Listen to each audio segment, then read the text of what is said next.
Mississippi, here we all work while the white men play, loading up boats with the bales of cotton, getting no rest till the judgment day.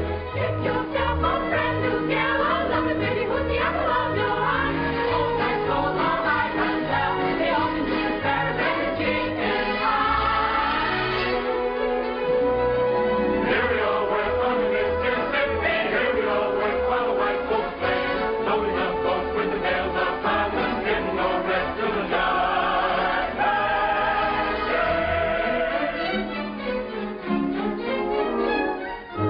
What pretty babies are there, the fairest of the fair, to southern beauty, every woman's flower. Clatter, you roll, oh goodness gracious, they're so flirtatious, you naughty Little women don't be timorous, you will find that she's lost. Only makes a man want more, reckless even love. after days are old. Please, a stroke of pencil, Captain and cotton, blossom will you go? Let me take you to the shadow island. Delightful, but too joyfully accept I have to make a law. Get permission from the Hello, dear, from Captain Andy.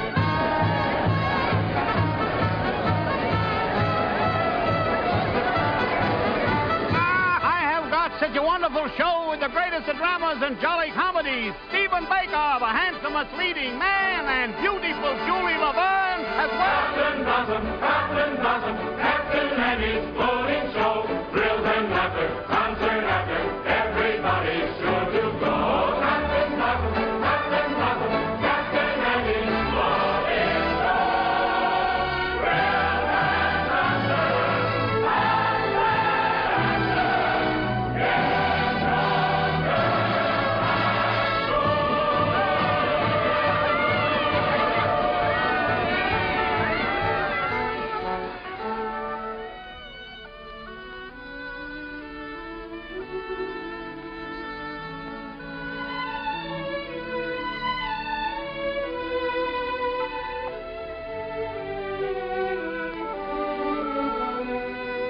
Who cares if my boat goes upstream, or if the gale bids me go with the river's flow?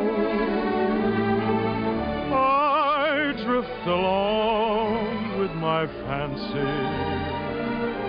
Sometimes I thank my lucky stars, my heart is free. And other times I wonder, where's the mate for me? Hello. How do you do? Are you an actress? Oh, no, but I'd give anything if I could be. Why? Well, because you can make believe so many wonderful things that never happen in real life. Well, if you like to make believe one thing, why can't we make believe we know each other? The game of just supposing is the sweetest game I know. Our dreams are more romantic than the world we see. And if the things we dream about don't happen to be so, that's just an unimportant technicality. So the cold and brutal fact is, you and I have never met. We need not mind conventions, P's and Q's. If we put out a thought in practice, we can banish all regret. Imagining most anything we choose.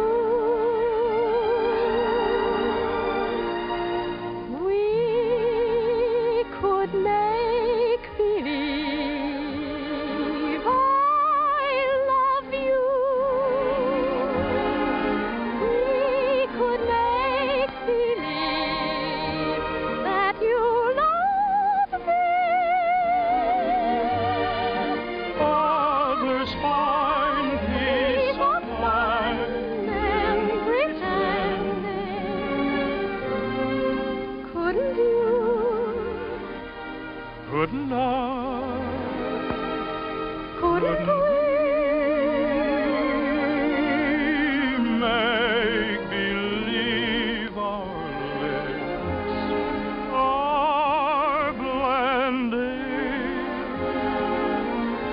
in a phantom kiss, or two or three. Might as well make believe I love you.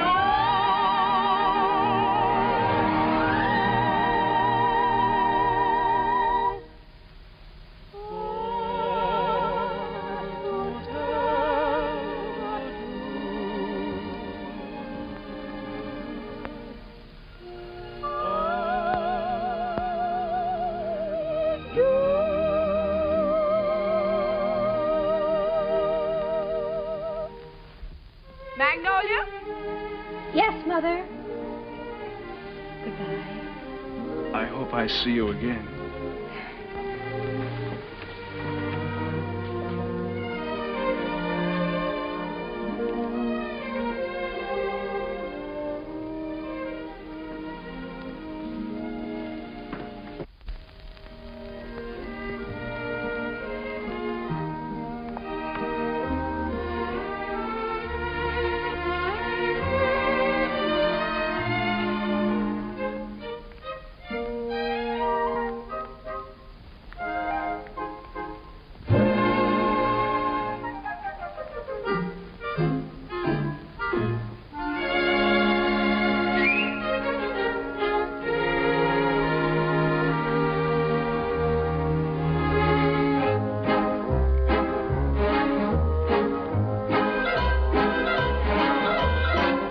Upon the wicked stage ain't ever what a girl supposes.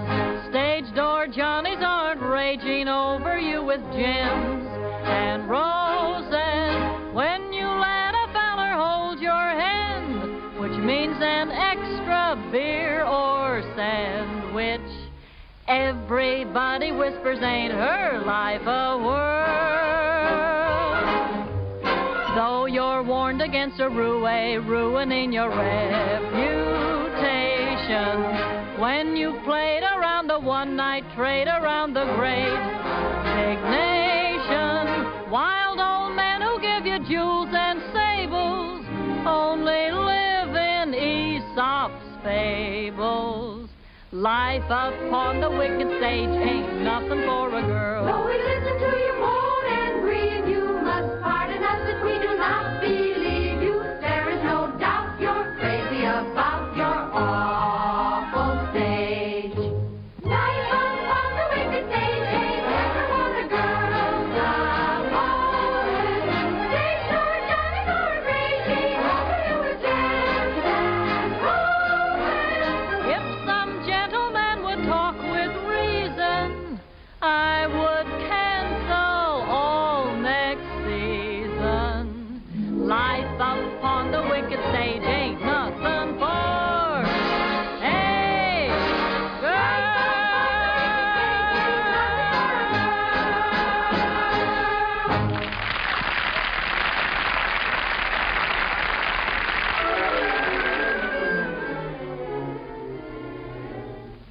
Oh, listen, sister, I love my Mr. Man, and I can't tell you why.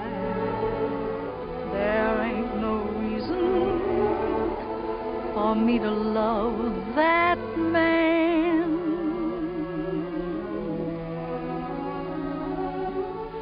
It must be something that the angels done planned.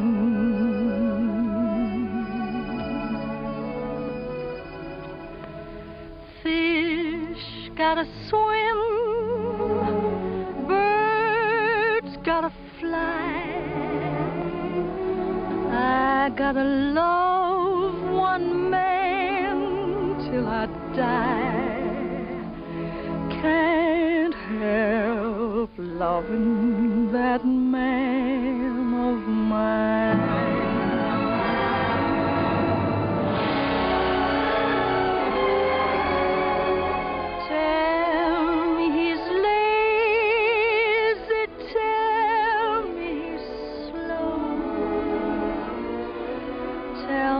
Crazy, maybe I know.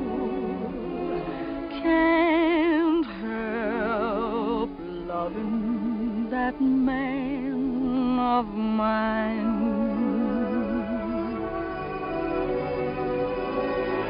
When he goes away, that's a rainy day.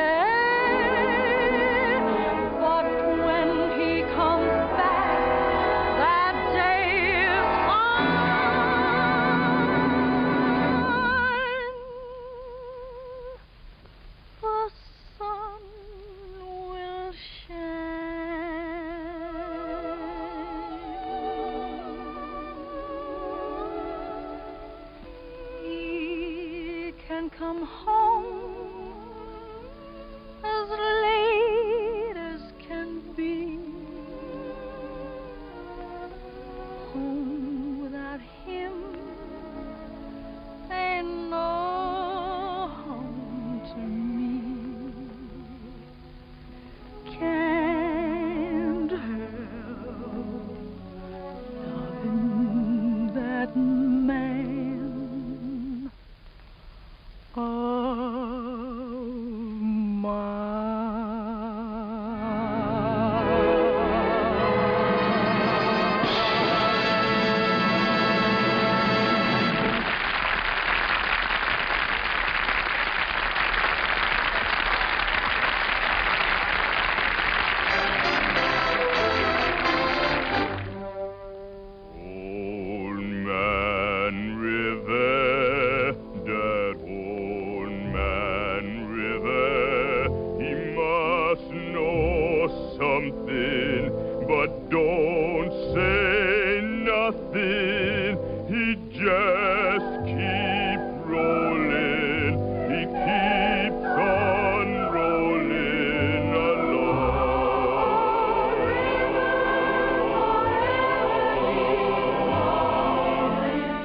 That was a swell show, Mr. Kine. Well, thank you, Joe. Where to? To Waldorf, Mr. Kine? What was that, Joe? That big shindig I threw in for you. It's down at the Waldorf, ain't it, Mr. Kine? Yes. But first I'd like to stop off at the house of an old friend. Yes, sir. Just for a moment, Joe. Turn right at the next crossing. It's not very far. I'm looking for an old brownstone house. It was the home of a very great and good friend. Tonight during the show, I couldn't seem to get him off my mind. Yes, sir, Mr. And I'd like to be alone for a few minutes, Joe, before we go down to the Waldorf and face that crowd. Oh, I get you. It's like a minute of silence, something like that, huh? Yes, Joe, something like that. Here, stop here, Joe. Here at the corner? In front of that radio shop. Oh, there it is. See? You mean that lodging house sandwiched in there? Mm-hmm. Well, of course, it didn't have that room to let sign in the window then. And other than that, it hasn't changed very much. Well, the street has changed. Changed quite a bit since I first walked down it years ago. Joe, did you notice this radio shop? Well, that was a bicycle shop the first time I ever saw it. I remember the day very well. It was spring, and I might have been any American kid coming down that street. I had a song under my arm, my hopes were high, and the world was wonderful. I was ambitious, and I was eager, but I needed a little help. I'd been told that the best man to give it to me was a man by the name of Hessler, James Hessler.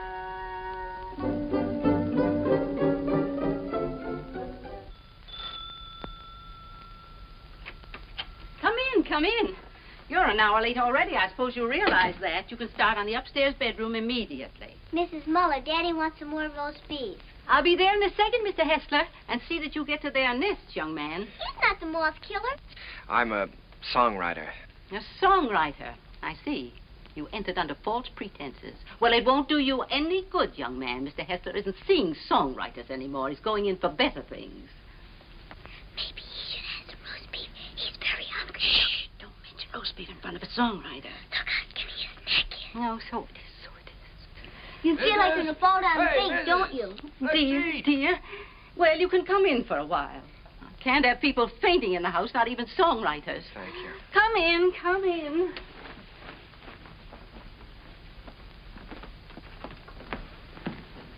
Daddy, he's starving to death. Mr. Hessler, Mr. Max... Yes, I know. Mr. Max Dreyfus of the Harms Company sent you. Written a little tune. He thinks it has possibilities if it's properly arranged. Now, I'm to help you arrange it. Look how skinny his neck is, Daddy. Why, he said that, He told you that I was the greatest arranger in America, and I should give you a few lessons, Oh, my friend, he's right. There's only one catch. I've given up arranging. I'm through dressing up silly little tunes for girl shows and beer halls. I'm going to write some real music for a change. Oh, here, Mrs. Set it down here.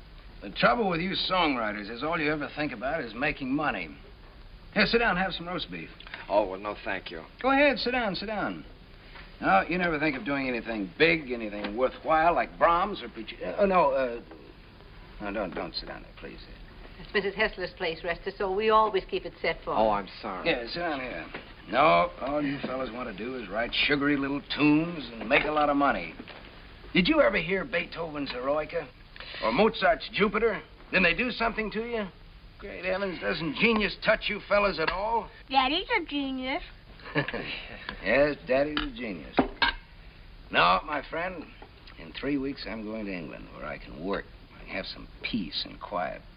No mushy little melodies to be fancied up for public consumption. I'm going to write a symphony. Daddy's going to write an opera just for me. Here, go ahead, eat up. Maybe it'll give you some gumption. Well, I'm terribly sorry, Mr. Hessler. I had a big lunch with Mr. Dreyfus just before I left. It was roast beef, too.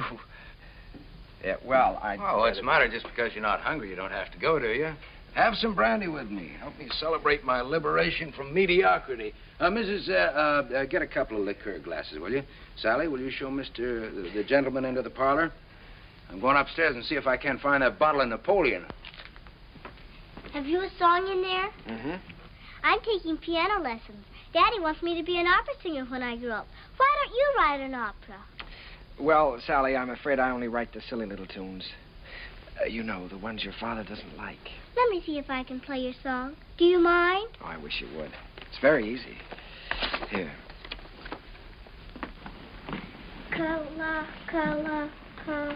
What's the name of the song? Kahlua. That's a funny name. Sounds like candy, like gumdrops. Well, it's the name of a very romantic beach in Hawaii, Sally. No, that's B. B natural. Here, let me show you. Now, here's the melody. Should be played with clarinets. Oh, no. Wait a minute. No, that's not right. You've got to use clarinets to play the vamp. Oh, I was thinking of using brass there. Brass and spoil your finish? Good heavens, man. You've always got to save the brass for the finish. Oh. Well, what do you think? I know. This is a romantic song. Sit down. It's sentimental. You've got to start the melody off with your strings. Devisa, here, I'll show you. Start that vamp again, Sally. It's perfect for clarinet, see? Now then, the strings enter. Devisa. Did you hear how wonderful that is?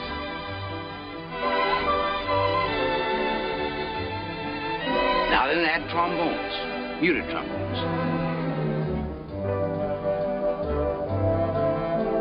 That's great. Can't you just hear that? Sally?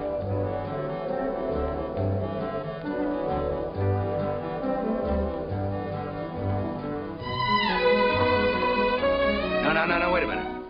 We ought to add flutes there. Light and easy.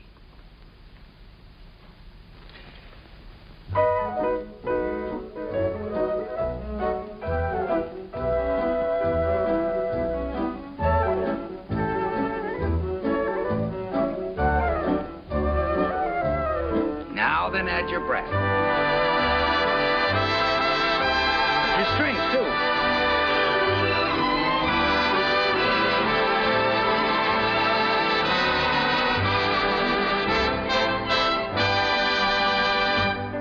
You see?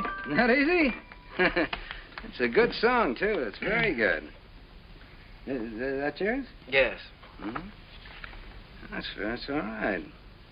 What's your name again? Kern. Jerome Kern. Well, I'm glad to meet you, Kern. Make yourself at home. And I did. My life became a pattern of notes and clefs, tempos and modulations.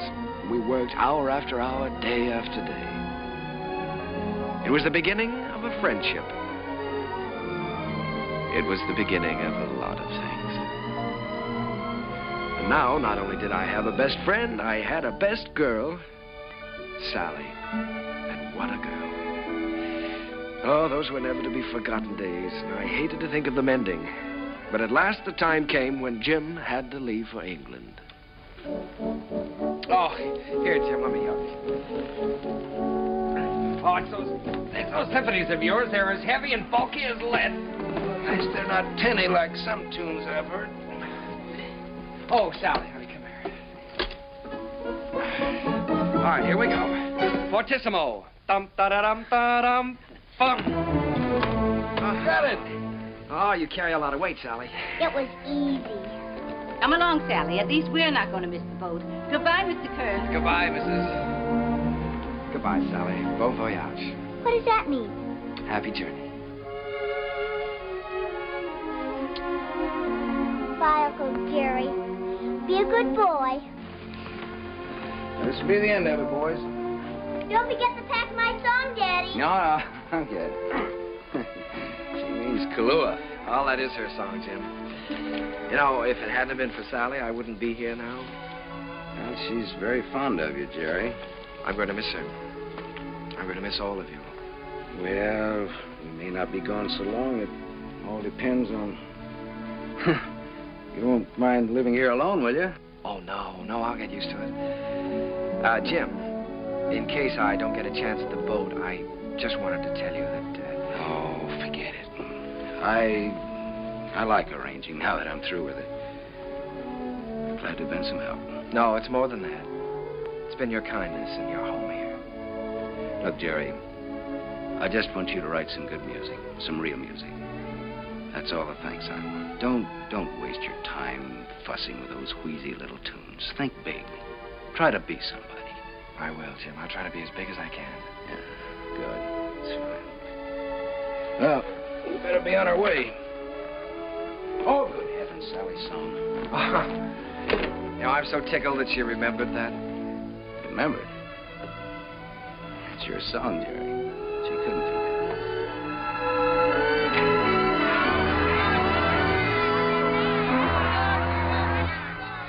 I stood there watching that boat pull out of the harbor, and I was lonelier than I'd ever been in my life. I walked through the days that followed, from office to office, theater to theater, always getting the same discouraging answer. The big hits were all English or European, and the local talent just didn't seem to have a chance. Broadway was closed to an American. From 23rd Street to Times Square, they were all playing Follow the Leader. And the leader was Charles Frohman. The moment. He's with Keller. Cecil Keller, the English composer.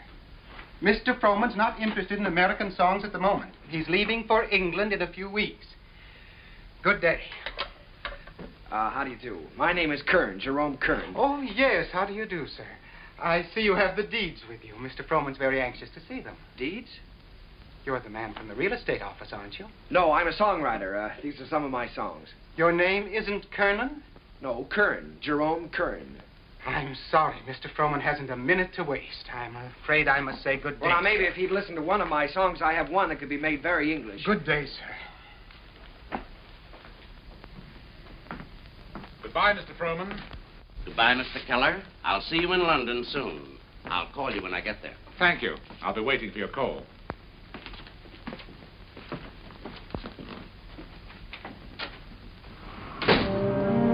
I made up my mind that I was going to try to write music with an English accent. So I sailed for London.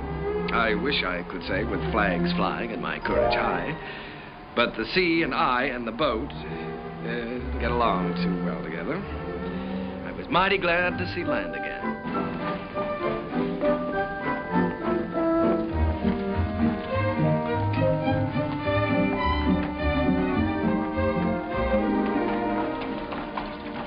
Excuse me, could you tell me where Mr. Hessler lives? Hessler? We have a Wesley and we have a Smith. No, Hessler. Mr. Jim Hessler. Uncle Jerry! Sally. Oh, honey, it's so good to see you. We didn't know you were coming. Well, I didn't know I was myself. Daddy will be so glad to see you. Come on, we live right over there. All right. Oh, Sally, you're getting prettier every day. I have a music teacher. Yes. Well, the tables are turned. American songwriter invades England. That's pretty good, Jerry. No, it's daring, very original. You're thinking big anyway. It's a chance I'm taking, Jim. Say, you've gotten a little skin here, haven't you? I haven't been getting enough roast beef lately, I guess. Jerry, I look at you sitting there, and it's just hard for me to believe you haven't been here all the time. Thanks, Jim.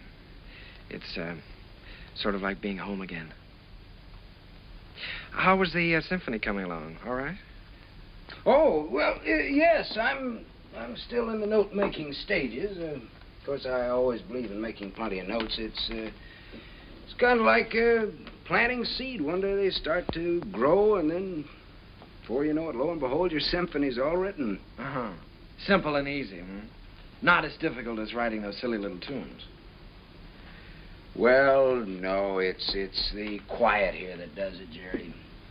Peace in this place is just so thick that you can float on it. It's a rustic pastoral. Wait a minute, now, answer that telephone. Oh, the doorbell. Will you get the door, please? Don't you do something about that? Yeah. No, there's a picturesque pastoral. Hello. another young lady. You know the trick. Who? Sometimes they're on back well. My little I can't girl, she's waiting for a piano lesson, sir. Oh, Mr. Edwards. Yeah, put him on. Come, Sally, it's time for Hello, George. When, my little sonny? Fine. I don't want to. Tomorrow? Be glad to. I'm not going to have a lesson. For dinner, good. Hester, you behave yourself. All right, I'll be there. Bye-bye.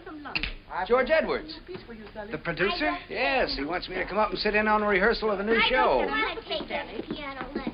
Uncle Jerry's here. You've got to talk to your daughter. I can't do a thing with her anymore. Well, This is Uncle Jerry's first day here, and I shouldn't be made to take lessons, should I? Should I, Uncle Jerry? well, I think you should have one day off, maybe, huh? That's the end of her. There was some hope for her until her Uncle Jerry arrived. Now she's spoiled for good and all. Come, we get ourselves a cup of tea. You know, Sally, I'm inclined to agree with you. I think Uncle Jerry's arrival does call for a celebration. Now, what'll it be? London or the fair? Oh, the fair, Daddy. Please, the fair. All right. The fair it is.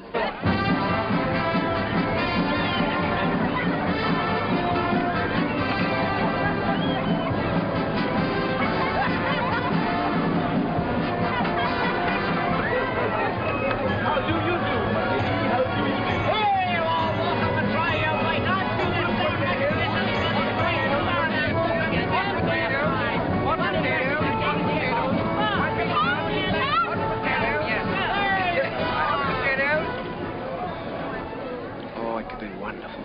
Could be wonderful.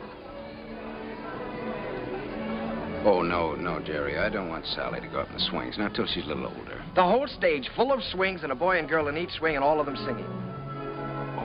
Oh, you mean for a production number? Yeah. Yeah, that's not a bad idea. They could swing from the stage right out over the audience and back again. Make a good production number. What song would you use with it? Spoon with me? Be perfect. Spoon with me. That sounds fine. Suppose I take that up to George Edwards. For the gaiety? Sure. I'm going to have dinner with him tomorrow night. Oh, Jim.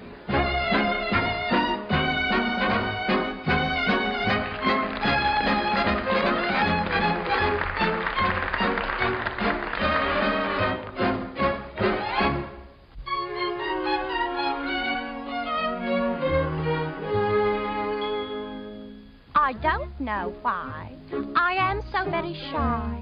I always was demure. I never knew what silly lovers do. No flirting I'd endure. In all my life I never kissed a man. I never winked my eye. But now at last I'm going to break the ice. So how'd you like to try? How'd you like to spoon with me? I like to. How'd you like to spoon with me? Well, Rob. Sit beneath an oak tree, large and shady. Call me little Tootsie, Woodsy, baby. How'd you like to whack and squeeze? Indeed, I would. Dangle me upon your knee. How if I could. How'd you like to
spoon with me. Rather.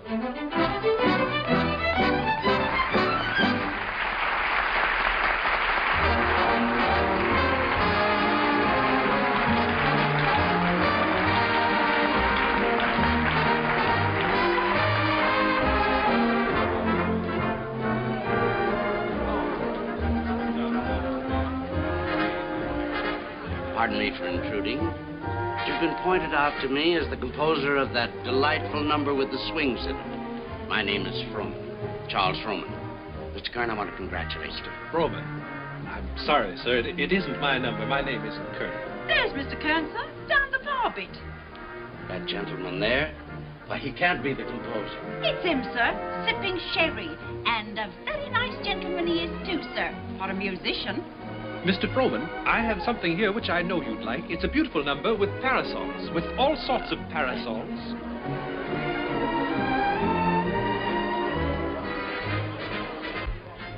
Mr. Kern? Oh, Mr. Froman, how do you do? I'm very glad to know you. Mr. Kern, I want to tell you I think your swing number is delightful. It has such beautiful English charm to it, really delightful. Oh, by Jove, Mr. Froman, that's rather nice of you. It's a pleasure to know you, Mr. Kern. You know, you fellas over here have a style all your own. As English as the scent of the May blossoms. Would you join me in a glass of sherry? Righto. Miss.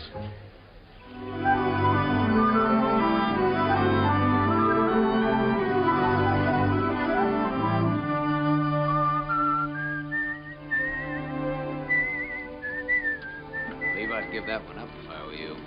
One song at the Gaiety, I think you can afford to take a rest. Well, if I could finish it, I know I could interest Froman in it.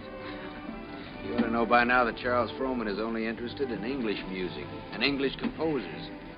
If I only had a piano, I know I could work this out right now.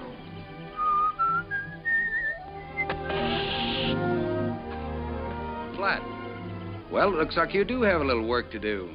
That town we passed wasn't very far back, was it? No, not very. Well, let me take your bike, and I'll go back and see if I can borrow a repair kit. No, I think I'd better go. I can talk with the natives better than you can. Well, let me do it. I can use my accent on them. That's just what I was afraid of. No, you wait here and whistle yourself a little tune till I come back. Make sure you can find this place again. I'll find it.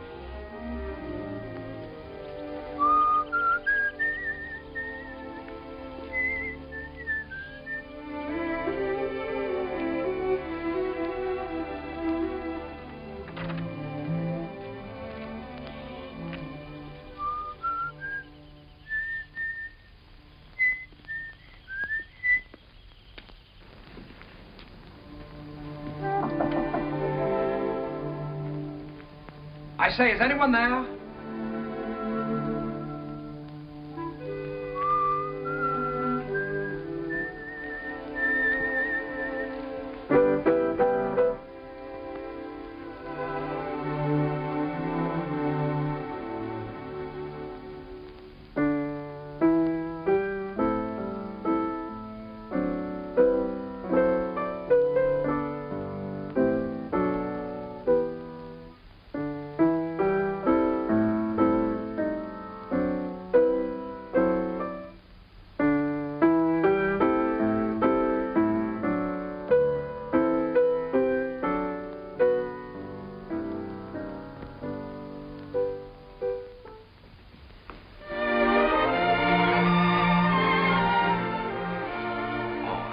How do you do? Did Mr. Timkins send you? Well, I was passing by on my bike, and I got a flat tire, and, well, then you don't work for Mr. Timkins. No, I happened to notice your piano through the window, so I thought I'd come in and try out a little tune. I see. For a minute, I thought you were the piano tuner. No. Well, I'd better go before the owners. What do you do here? Gardening? A little. Oh. Well, I don't know whether anybody's told you, but for a working girl, you're very pretty. Thank you. You're an American, aren't you? Yes. Yes, I'm a songwriter. As a matter of fact, that song I was playing as you came in was mine. Did you like it? Oh, what? You wrote it yourself? Sure. Oh, I write lots of songs. Maybe you've heard this one.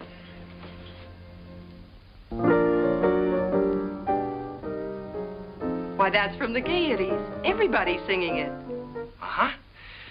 Now, this is the one I was working on.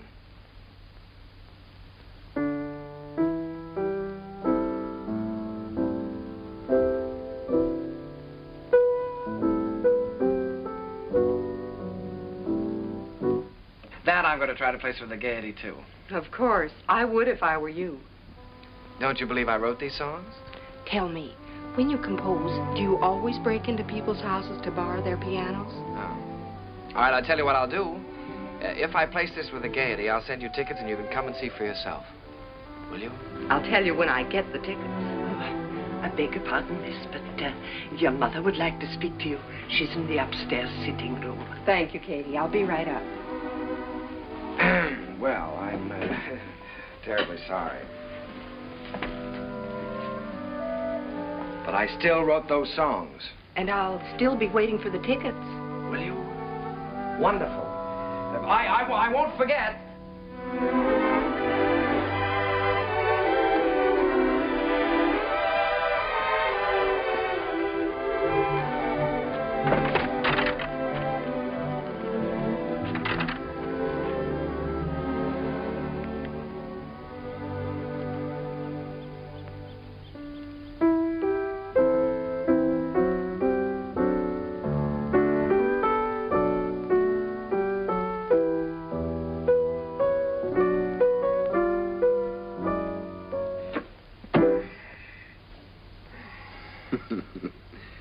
And you were the lad who wasn't going to fall in love with anybody for a long, long time. Well, this girl is different.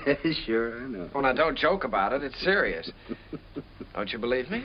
Yes, of course I believe you. She really is different.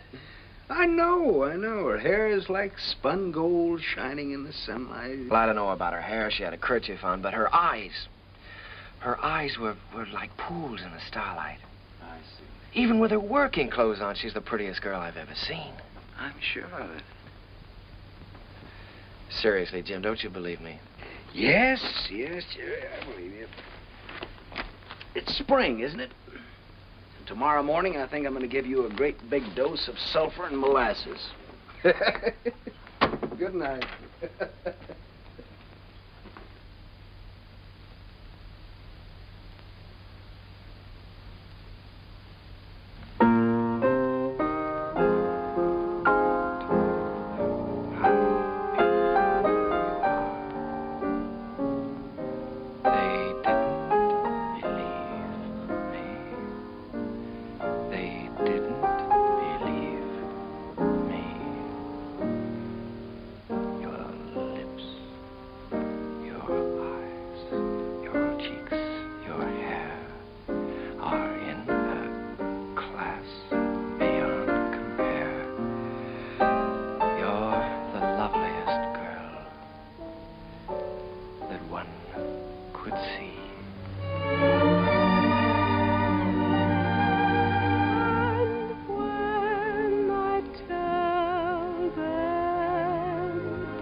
Noticed. When I look at you, I can't seem to see anything else. Oh, writing songs again. Perhaps we better stop and have lunch. All right. You can move in under those trees there. Isn't it a beautiful day? Beautiful. Now, let's see. You've seen Westminster Abbey and the Tower of London, and you've seen Buckingham Palace and Hampton Court. Maybe there's something I can tell you about this place. Eva, let's drop the history course for a while. Do you mind? Not that it isn't interesting, but, well, there are a few things I'd like to know about you, too. Well, all right. What would you like to know about me? Oh, just the ordinary things. Things you like and things you don't like. And where you went to school and who was your first beau and, oh, what you want out of life. That's a tall order. Where shall I start? The things you like. Oh, I guess I like what everyone likes. I like books and picnics and dancing and music. What about musicians? Oh, certainly musicians. And what do you want out of life? Oh, I guess again what everyone wants. Happiness. Have you ever given any thought to getting married? Why, of course. Doesn't everyone? Are you set on any particular type of man? I have been at different times. When I was 16, I desperately wanted to marry the star cricket player at rugby. And now? Now? Oh, now I don't really know. Except that he must have a sense of humor, and he must be kind, and he must be intelligent and good company. And of course, he must love me very much. Well, I know somebody with at least one of those characteristics. Someday I'll tell you all about it. Oh, good afternoon, good afternoon, good afternoon. And how have you been this afternoon? Well, I'll tell you how I've been. I've been looking Never mind, never mind. You feel wonderful. You feel great. How could you be otherwise after such a beautiful day? Tell me, my friend, how is your knowledge of English history? English history? Did you know that London happens to be the largest city in the world? Yes, I know that. Did you know that within the county of London there are 14 road bridges that cross the Thames? Now, there's the Waterloo. There's You don't say. Sounds dull, huh? Well, it's far from dull, my friend, when your history teacher is as beautiful as all the sirens of history put together. Did you know that all the swans on the Thames belong to the King of England? No, fancy that. And the male swan is called a cob. Well, what does that get? And did you know that when you walk into Hampton Court, you're walking right straight into history? Oh, my dear friend, you have so many things to learn about England. Have you ever heard of a man named Charles Frohman? Frohman. Well, now that's a familiar name. The face escapes me. How can you talk about Frohman when I'm talking about love? Oh, so that's been the theme of this little dissertation. Yeah. Well, I'm glad you informed me. Oh, that's all right. Because the next time Frohman's office calls, I'll tell him that you're too busy to be bothered. Yes, you tell them that I'm too busy.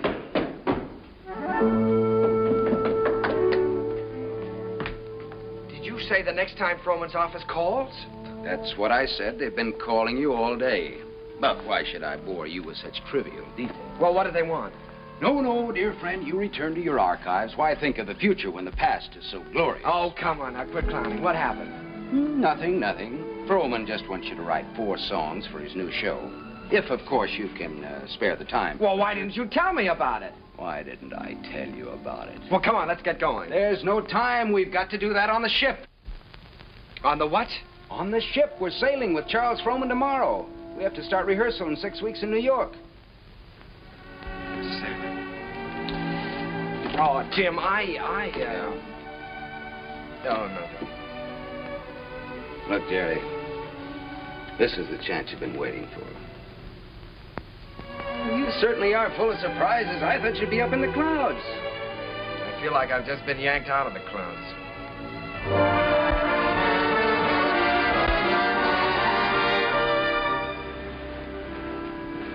Jerry, aren't you coming down for lunch? No, Jim, I'm not very hungry. Now, look, you've got to snap out of this. It isn't the end of the world, it's the beginning. Here you are on your way back home with a Charles Frohman contract in your pocket. Why, you ought to feel wonderful. I know it. That's what I keep telling myself. You go back to England. If I just could have seen her once more. Jerry, it was all we could do to catch the boat. You couldn't help that. You talked to her on the phone. On the phone? What can you say on the phone? Hello, it's nice seeing you. Take care of yourself. Oh, Jim, there were so many things that I wanted to say to her. Now, look, Jerry, you've got to think about your career. Things are just starting for you. Yeah? You can say that over and over again, and you know what happens? What? Nothing. Jim, you know, for the first time in my life, I'm lonely. Here I am on a ship full of people with you, and I might as well be on a desert island all by myself. Did you ever feel this way? Yes, once. What did you do about it? I married the girl. Oh, hello, Mr. Froman. Hello there. Been looking for you two. You weren't down to breakfast? No, the first day out is always a rough line. Good Englishman should have his sea legs by now. Come and have lunch with me. Mr. Froman, there's something I must tell you. I'm not an Englishman. Mr. Kern, there's something I must tell you. I never thought that you were. At least not after the first 15 minutes. Matter of fact, I'm very proud to be able to present a new American composer to Broadway. Thank you, Mr. Froman. I have a lot of faith in you, Jerry. Just received a wireless from Julia Sanderson. She's accepted the part of the girl from Utah. Wonderful. Now I've got to have a great song for her. If it's a love song, he's got one.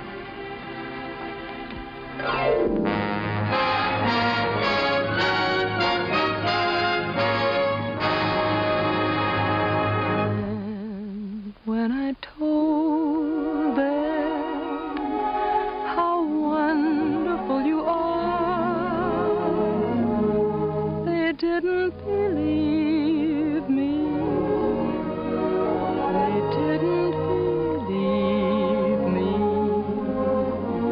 Your lips, your eyes, your teeth, your hair are in a class beyond compare.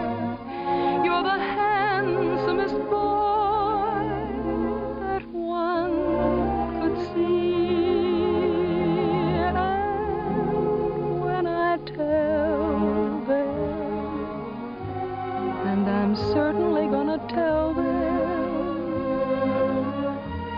that you're the boy whose wife one day I'll be,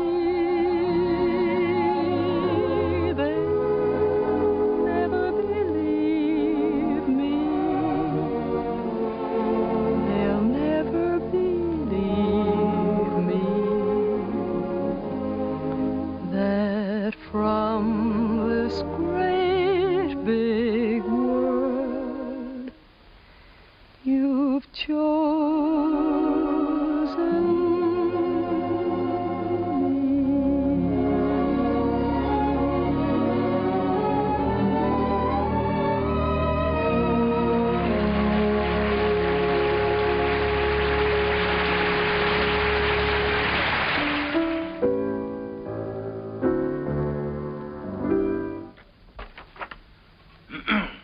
Here.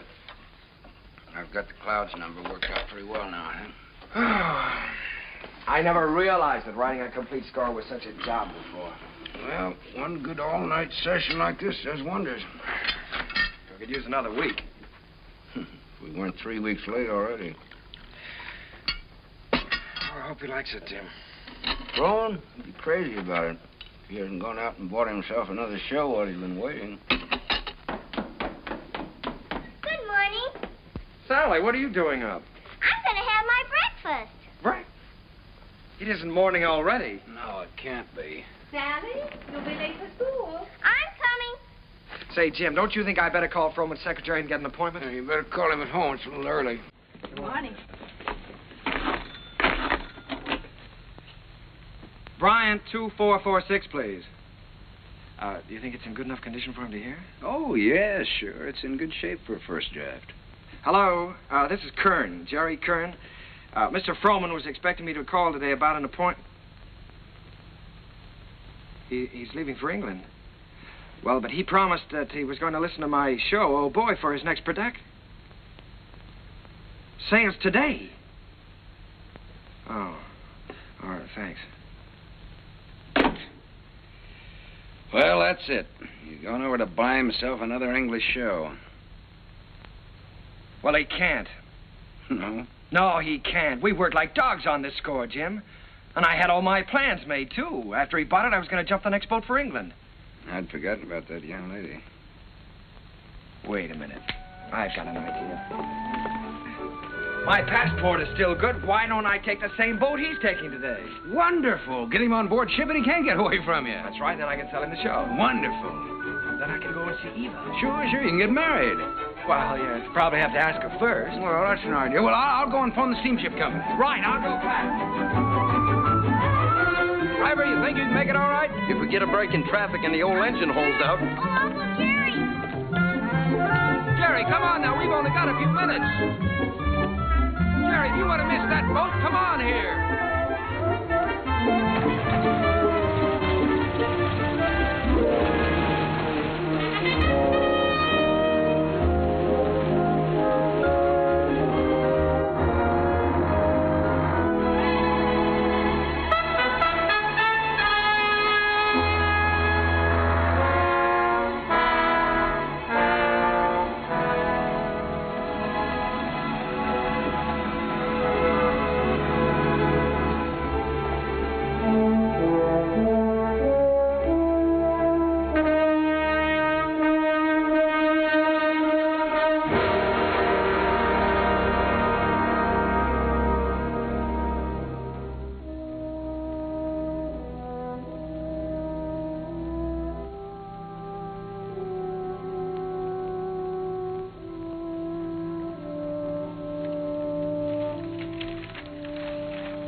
Charles Frohman.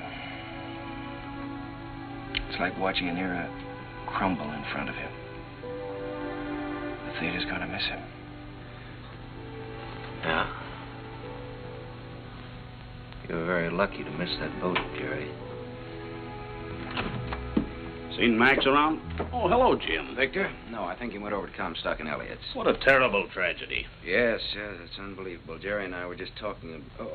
Jerry, you know Victor Herbert, don't you? This is Jerry Kern, Victor. How do you do, Jerry? It's a great honor to meet you, Mr. Herbert. Charlie Frohman spoke of you quite often. He had great hopes for you. Well, he was very kind. He liked you. But more important, he respected you. And it's easy to see why. You've got a song to sing.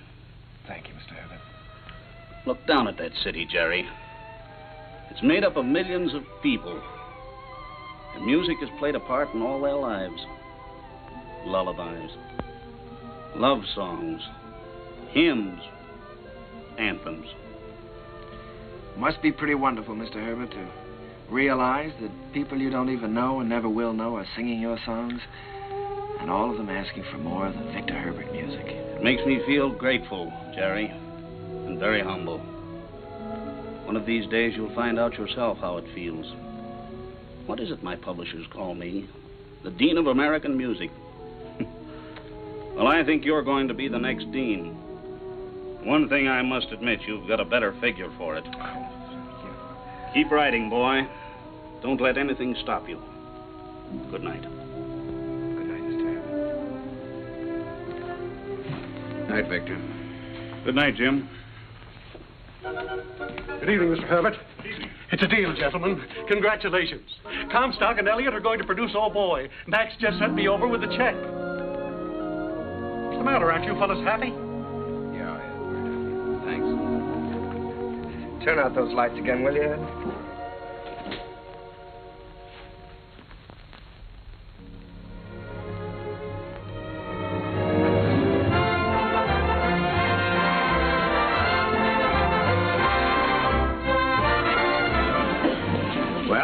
Lights. How does it feel? Well, it feels pretty good. If I could just get rid of some of these butterflies in my stomach. How do you feel? Well, I've got a little butterfly trouble myself. I suppose you think we're standing in front of the theater on 39th and Broadway. No, what do you take me for? This isn't 39th and Broadway. This is the top of the world. Pretty nice world, isn't it? Yeah, it's great. It's wonderful what a difference seeing your name in lights can make, isn't it? Come on, we better go in or we'll miss the show.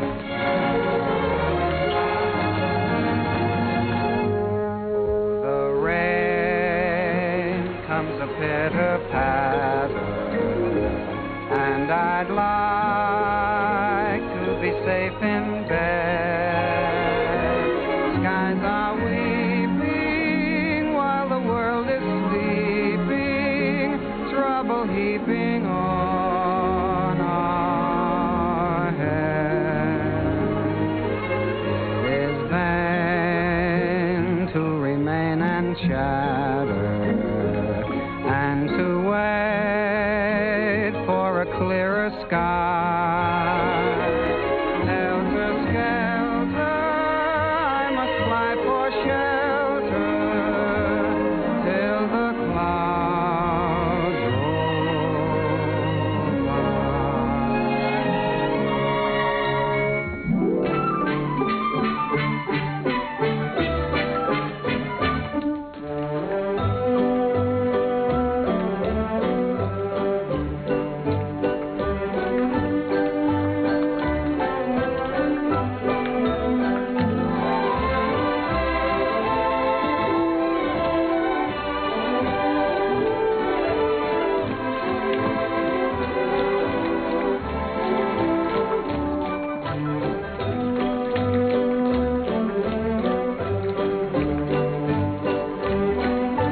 it, Jerry. You're in, my boy. Listen to that applause. That's for you.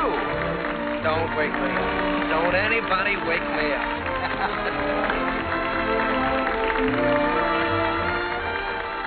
Figured out how you're going to spend your money yet? Well, for one thing, I think I'll buy an interest in Harms. For another... You think you might take a little ocean voyage? Well, good luck. I don't see how she can possibly say no. Well, that's what I'm worried about. I'm afraid she is going to say no, Jim. You know, I can't get her out of my mind. She's... Yeah, I know. I've been through this before. She's everything you've ever dreamed of on this earth. She's everything I've ever dreamed of in heaven.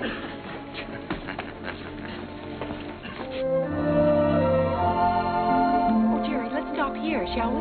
All right.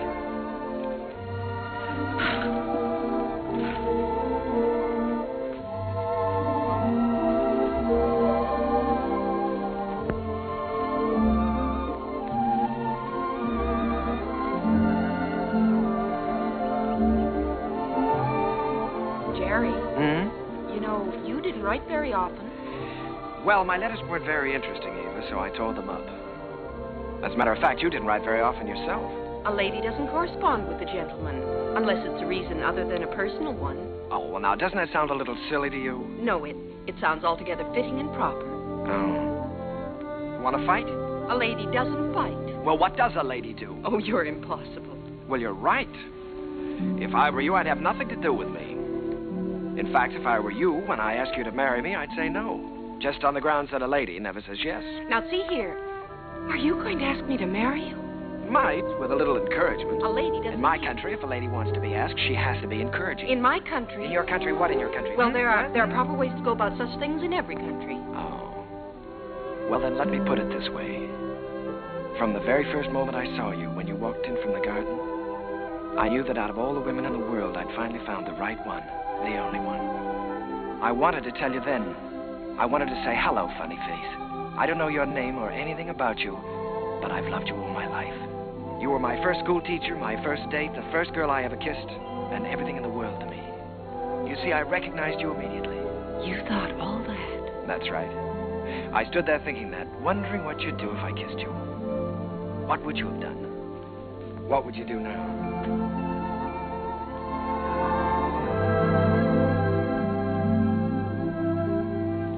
Will you marry me, Eva? Thank you so much. I'd love to. Hello, Mrs. Kern. Hello, my darling.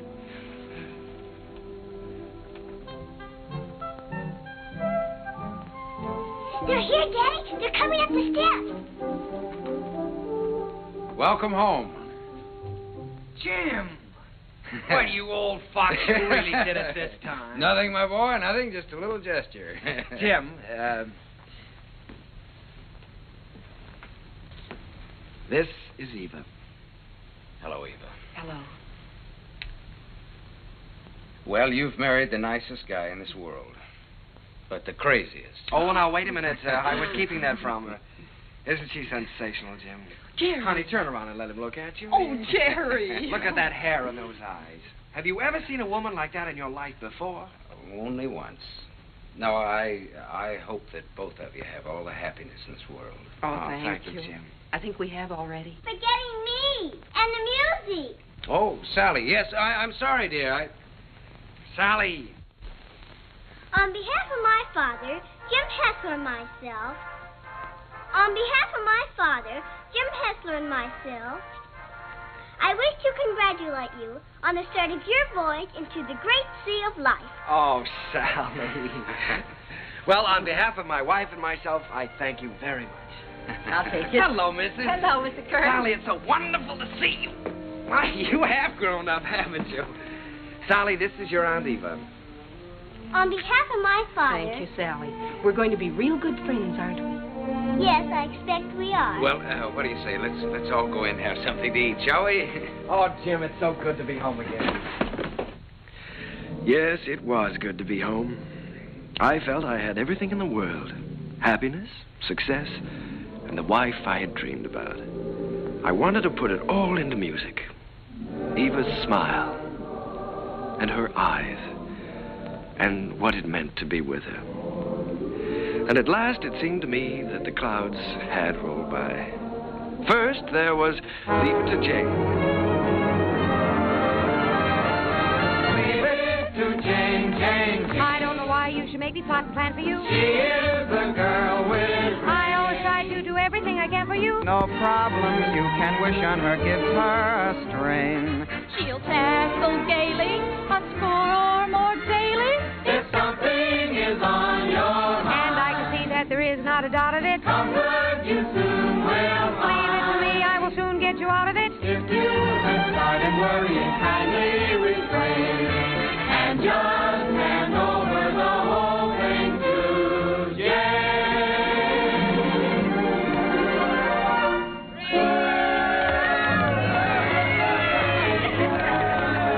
Well, Jane, why don't you tell us how you do it? Yes, come on, Jane, tell us.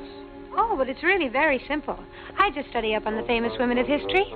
You mean like Lucretia Borgia? Well, no, not exactly. Listen. In days of old, beside the Nile, a famous queen there dwelt. Her clothes were few, but full of style, her figure slim and svelte. On every man that wandered by, she pulled the Theda Bara eye. And everyone observed with awe that her work was swift, but never raw. I'd be like Cleopatra if I could have my way. Each man she met, she wed and kissed, and she dozens on her waiting list. I wish that I had lived there beside the pyramid. For a girl today don't get the scope that Cleopatra did.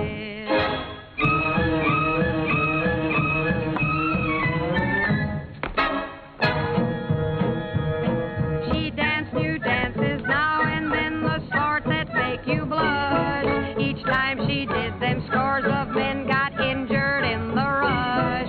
They'd stand there gaping in a line and watch her agitate her spine. It simply used to knock them flat when she went like this and then like that. That dancing Cleopatra was always on the spot. She gave those poor Egyptian kings something else to watch besides the Sphinx. Mark Antony admitted that what first made him skid was the wibbly wobbly wibbly dance that Cleopatra did.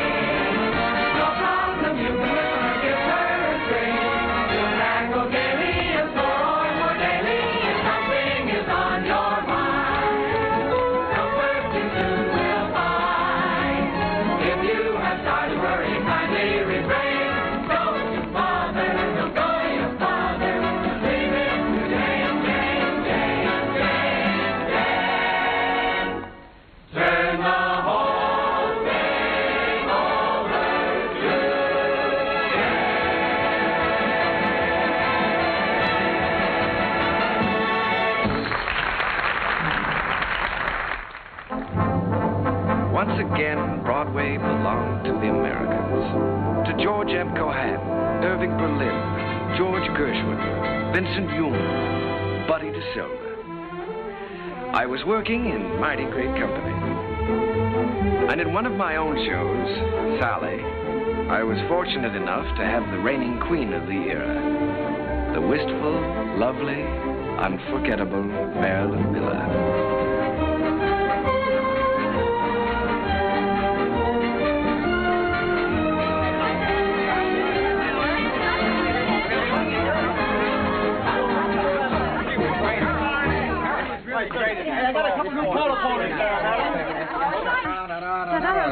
All right, Larry, thank you. Hazel, my dress. I have it right here. We're going to have to hurry. How's it going? Oh, my goodness. I was never so nervous in my life to see me trip. Oh, you are nice. More flowers from Mr. Ziegfeld. Oh, how wonderful. Lovely.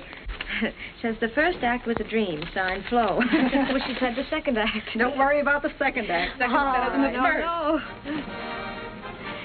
Thank you. Hazel, is everything ready for the quick change? Everything's ready in the stage dressing room. All right. Thank you. Hazel, we got everything? Yes, everything's here. All right, let's go. Good luck, Miss Miller. Thank you. Good luck, dear. Oh, fine, Miss Miller. Best of luck, Marilyn. Keep it up, Marilyn. Keep your fingers crossed, Johnny. You bet. Oh, here you are, Miss Miller. Everything is ready. Here you are, Miss Miller. I got it nice and warm for you. Put it right here. You got everything else?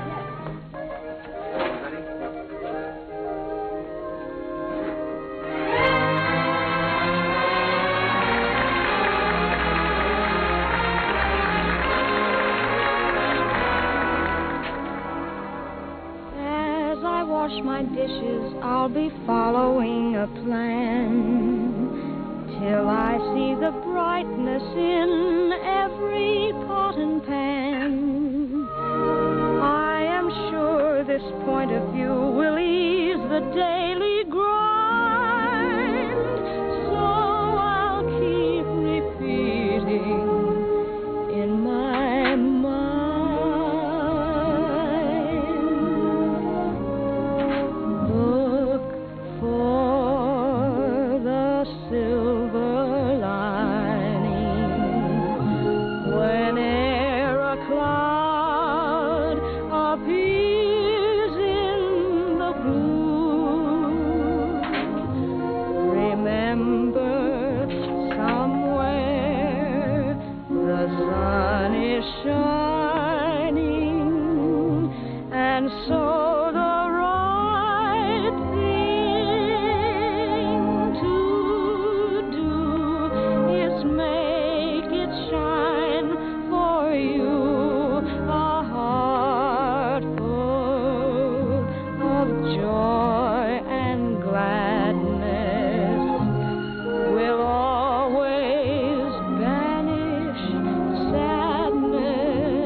I never thought I'd ever keep a scrapbook, but it was nice to know that people were singing my songs and asking for more.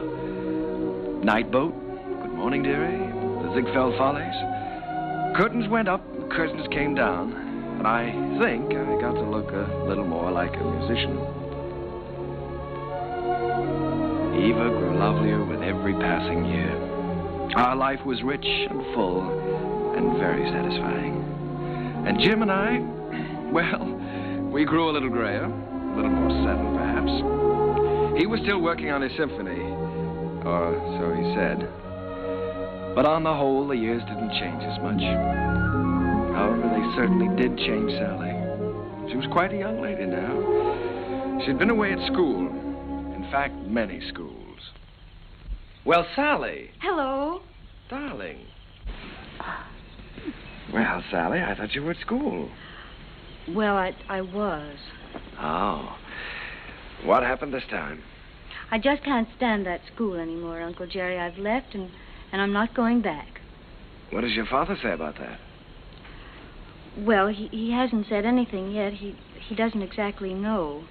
You see, I just left there this morning, and I came right out here to talk to you. Oh, Uncle Jerry, I had to leave. I hated it so much I couldn't eat or sleep or anything. This is the third school you've left now, isn't it, Sally? Yes. Well, now, it seems to me that you ought to be able to make a go of one of them. Oh, I just don't seem to fit in very well. The kids all seem so... Oh, I don't know. All they're interested in are parties and clothes. They seem to think that's all there is to life. Oh, Uncle Jerry, I wish you'd talk to Dad for me. He'll listen to you. Well, Sally, you know your father isn't well. Then I ought to be home where I can take care of him. You ought to be at school completing your education. You want to make something of your life, don't you? Oh, I've had an education, and now I want to get down to something serious. Oh, Uncle Jerry, you did promise you'd help me get a start in the theater. I said I'd help you when you were ready. Your father wants you to complete your schooling first, Sally, and he's the boss. Oh, Uncle Jerry, Dad's forgotten what it's like to be young and feel like this, but you haven't. You haven't forgotten what it's like to stand on Broadway and look up at the lights and think, someday I'll see my name up there. You remember that feeling, don't you, Uncle Jerry? Yes, Sally, I've got to admit it, I do.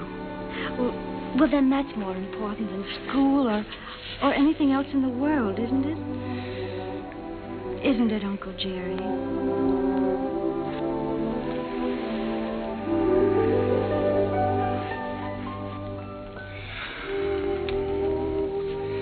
It's the third time, Jerry. Yes, I know. Maybe we shouldn't have made her go back before. After all, if she hates it so much... Oh, Jerry, you can't keep on running away from things all your life. It's time Sally found that out. Well, you can't live another person's life for them either, Jim. It isn't fair. Sally's grown up now, and I think she ought to be allowed to do what she wants to do. I want her to finish her education and get a chance to finish mine. I always said that any kid of mine was going to get the right start in life. Well, what's right for one person isn't always right for another, Jim. You know that. Jerry, the trouble with that girl is she's just plain stage-struck. She comes by that honestly enough, doesn't she? Remember how we used to pound the sidewalks and knock on doors? Nobody could stop us. Goodness only knows enough people tried to.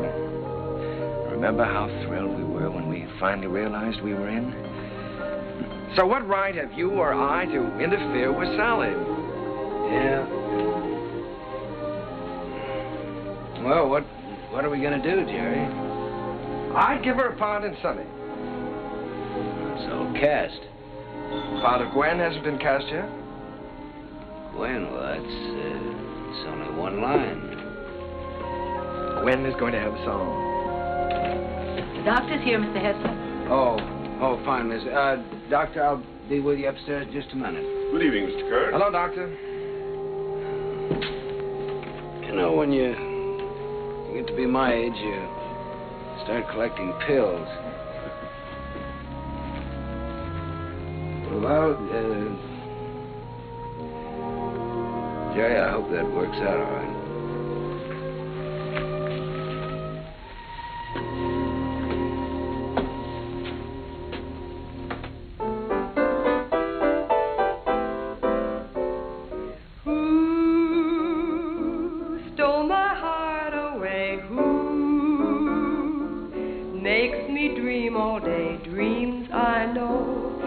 Never be true. Seems as though I'll ever be blue. you? Very well, Miss Miller, and you? Fine. Hello, Oscar. Jerry. This is a charming number. I was just telling Jerry how much I liked it. What a fine lyric you've written. Oh, thanks. Jerry, I've just been talking to Mr. Dillingham, and he thinks that Who should be a big production number instead of a solo, and that, of course, Marilyn ought to sing it. Oh. Well, then, of course, we'll have to do it. It puts me in rather a tough position, though, Oscar. After all, I did write it for Sally. I know you did, Jerry, but we'll give Sally something else. Oh, she's going to be awfully disappointed. It's a wonderful song, and I'd love to sing it, but I hate to take it away from her. Well, it's for the good of the show, Marilyn. I think you're right, Oscar. Have you thought, though, how you're going to tell Sally? It's not going to be easy. Oh, I thought you should tell her, Jerry. Oh, I was afraid you would. Well, after all, you know her so well, it shouldn't be too difficult. Well, it would be a lot easier if I didn't know her so well.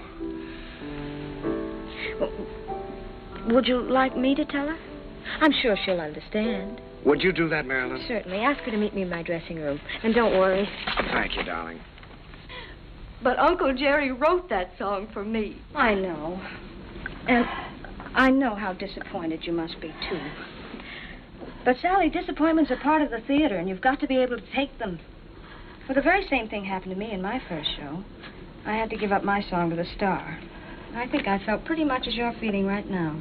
Then I think it's a pretty low, miserable trick for you to pull on someone else.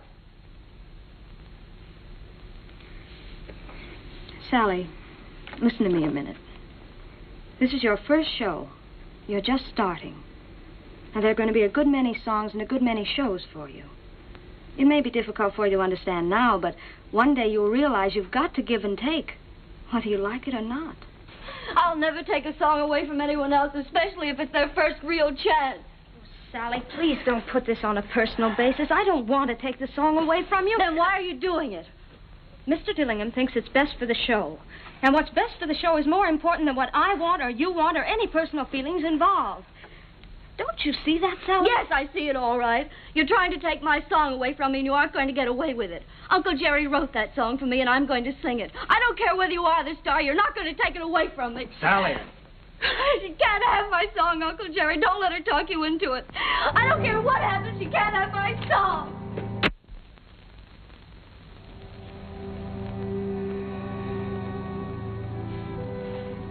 I'm sorry, Jerry.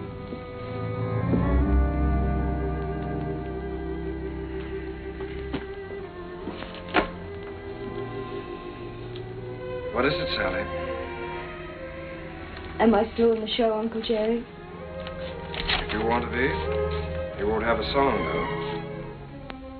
They took my song away from me, the song you wrote for me. Sally, there's a little thing called the good of the show. Apparently the show didn't seem very important to you this afternoon. Not important. You didn't care what happened to the show just so long as you got your way. The theater doesn't work that way, Sally. Nothing works that way. I learned something today. I suddenly realized that you're not ready for the theater yet. Not ready. No. All you have to offer is a small talent, a great deal of conceit, in return for which you want success.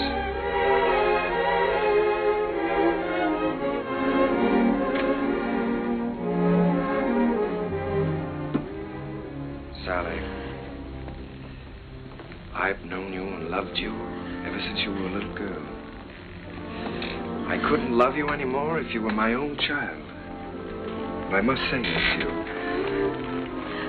You're not going to get anywhere in this life by using people.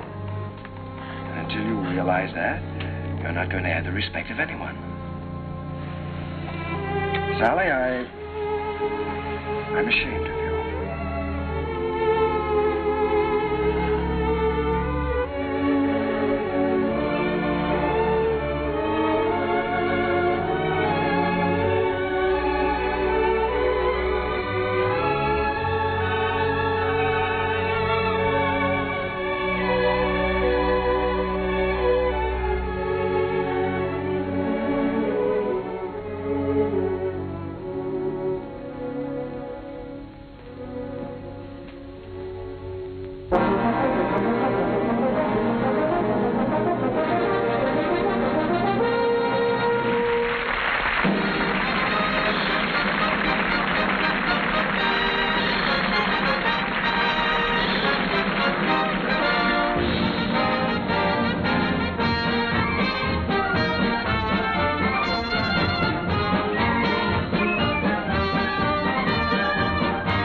back into my memory's eye. Little playmate was my game mate in the day gone by. Ragged dresses, tangled tresses, flying o'er the hill. Heaven bless us, you know that's the Sheriff Jackson still. You funny little willow that describes her to a T. She is full of fun, he named the lady perfectly. She is bright and sunny.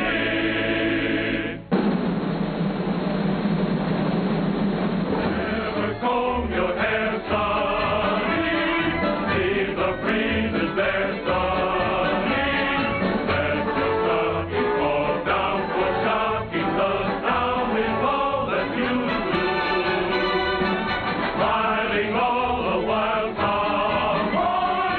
Where'd you get your smile from, boy? Little sunny girl, be my honey girl, sunny.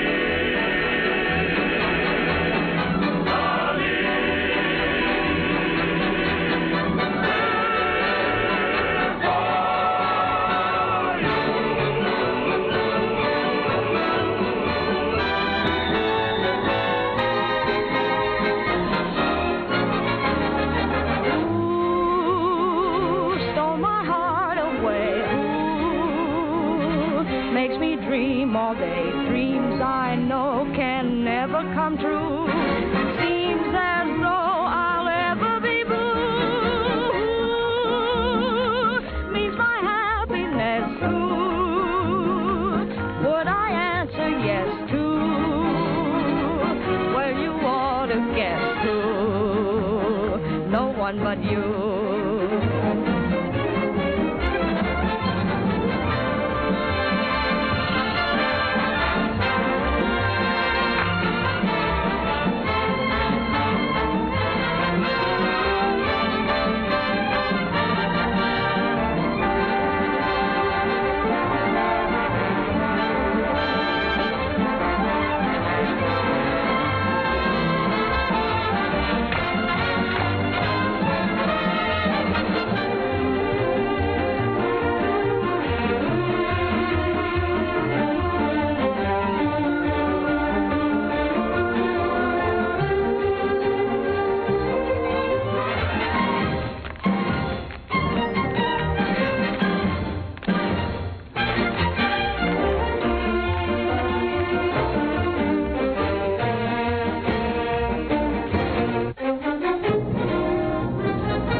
You really care for the one you care for. Can it be? Can it be? Can it be? Can it be? Never guess who has stolen my heart away. Makes me dream The dreams I know can never come true. Seems as though I'll ever be blue. Means my happiness too. I answer yes to. Well, you ought to guess who. No one but you.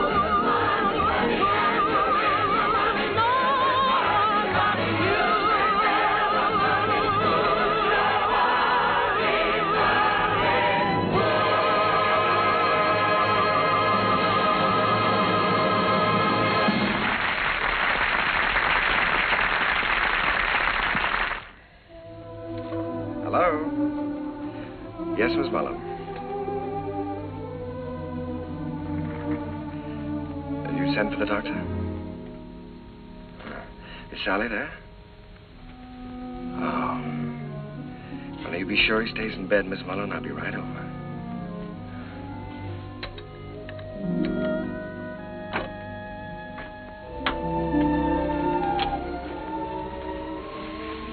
The doctor get here?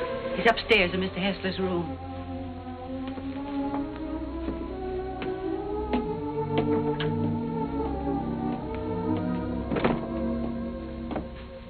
It's his heart. I wouldn't stay very long. Mr. Hessler could use a little rest.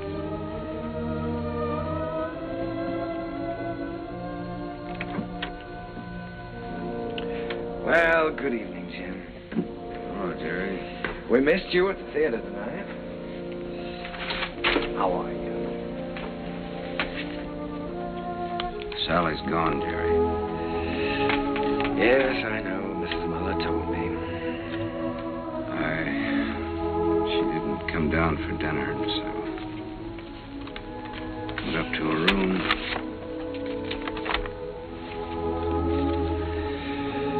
Dear Daddy, I'm going out on my own. Don't worry about me. Someday you'll be proud of me. I'll always love you. P.S. Tell Uncle Jerry I still love him.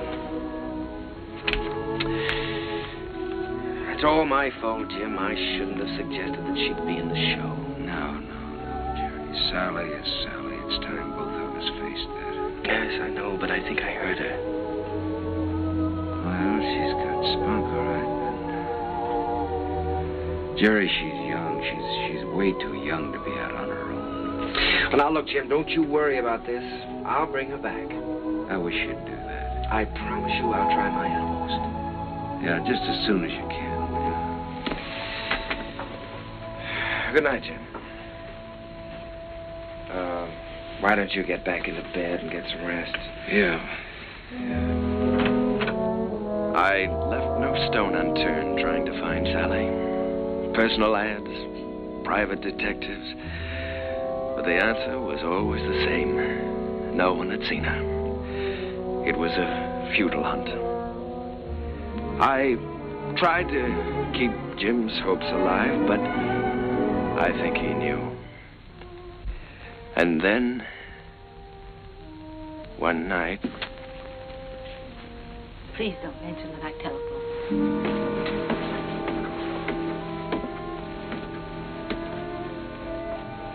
I think, Mr. Kern, you'd better go up right away. He's been asking for you.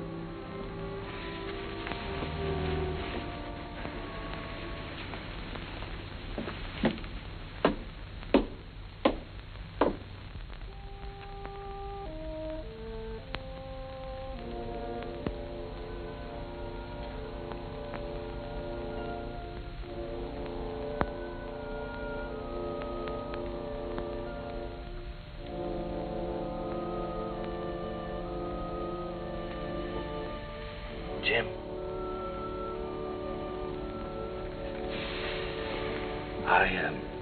I was just driving by. I thought I'd drop in and say hello. Yeah.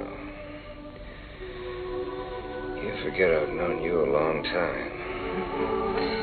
Feeling better, aren't you? Yeah, I'm fine. Well, that's good. All you need now is a little rest. Kind of quiet around here now. Yes, it is, but things will be popping again just as soon as Sally comes back. Have you heard from her, Jerry? No, not directly. But I've got a couple of very good leads. I've got a hunch they won't be very long now. Then I'm going to see to one thing, Mr. Hessler. You're going to finish that symphony. I've kept you from that too long now. I forgot about that symphony. Forgot about it years ago. Well, what about your notes? I never made any notes. I was just posing as usual. You know, I used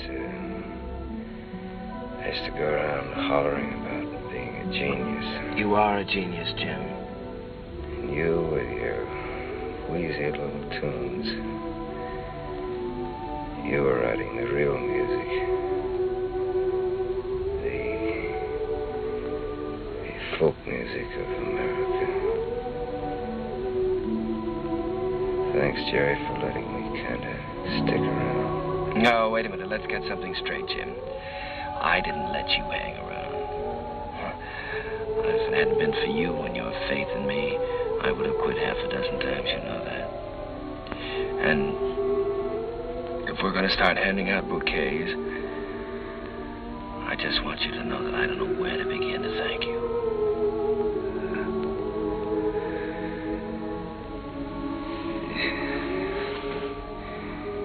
You're a great man, Jerry.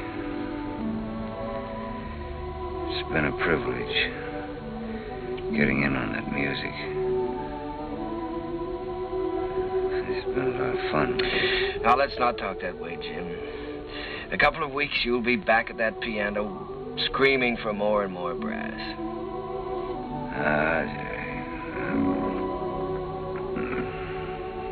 This looks like time for strings. Jerry, if I want you to look after Sally for me. Jim, you're going to be all right. So is Sally. In a couple of weeks, why, we'll be laughing about this.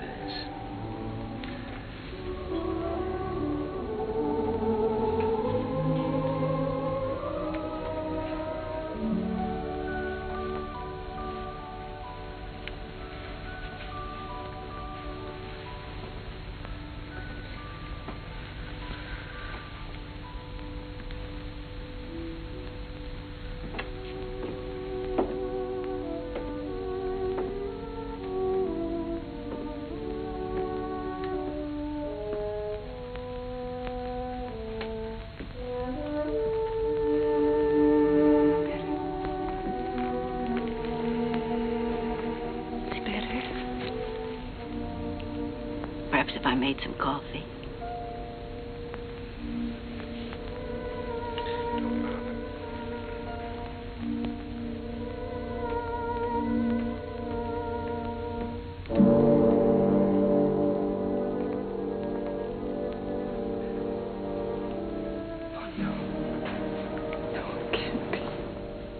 Mr. Kern had hardly closed the door when he...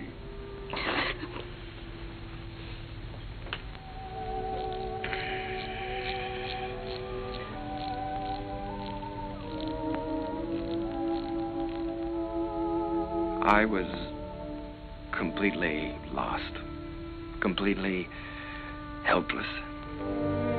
Jim was gone, and I had failed him, was still failing him.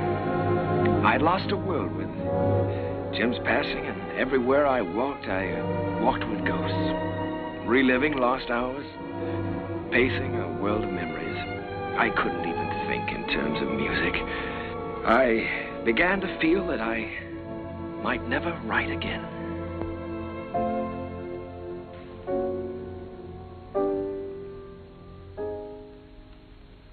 How long has this been going on? For weeks, Oscar. Ever since Jim died. He's a score to write, and he hasn't done one poem. Well, that certainly doesn't sound like Jerry. He seems to have completely lost heart. Have you had any word of Sally? No, but he has every friend he ever had in show business looking. Well, don't worry about it. She'll turn up. It's Jerry I'm worried most about. You know, Oscar, I believe he's beginning to think he can't write music anymore. It's heartbreaking to watch him. Well, I have a book here I'd like him to take a look at. I've been commissioned to adapt it and write the lyrics, and I think Jerry's the man to do the music. I don't think he'll do it, Oscar. Well, that's hard to believe. There's never been a time as long as I've known Jerry when you couldn't excite him with a good story. There's never been a time in his life like this. But you can try, and I'll tell him you're here.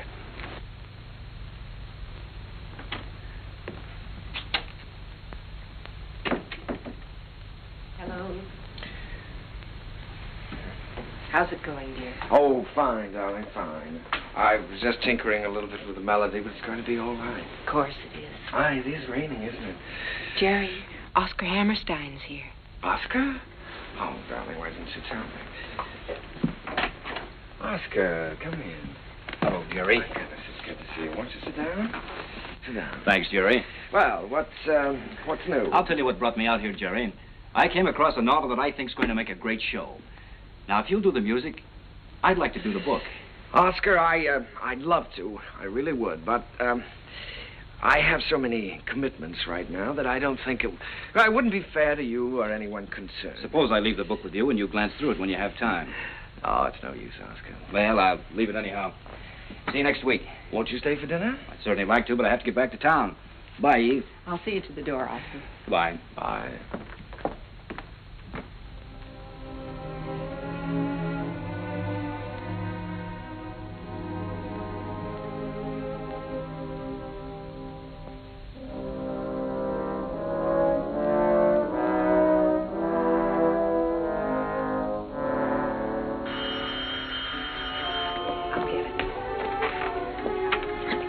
Hello? This is Mrs. Kern. Oh, just a moment, Mr. Kelly. Jerry, it's Arthur Kelly. He's got news of Sally. Hello, Arthur. Yes. Oh, that's wonderful. In Memphis? What was the name of that club again? Club Elite, all this week. Yes, well, I'll get right on it. Thank you very much, Arthur. Sally is singing at the Club Elite in Memphis all this week. Oh, that's wonderful. Shall I pack a bag for you? Yes, darling, you do that now. I'll call and make reservations.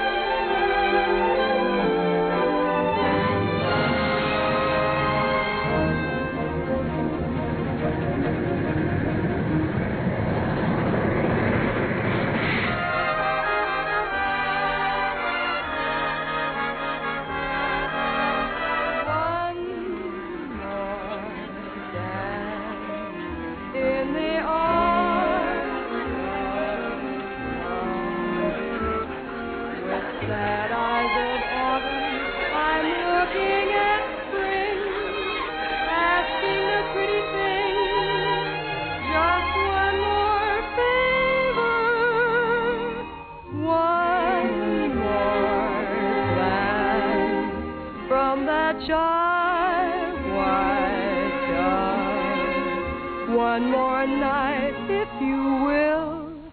One more flight, one more thrill.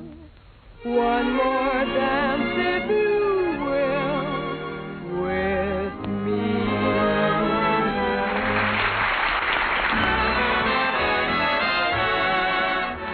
Will you dance with me? Oh, no, thank you. No. Go ahead and dance with us, No, Charlie. thank you. Go ahead. Charlie. Will you dance with me? I sure will, baby. What's this? Sit down.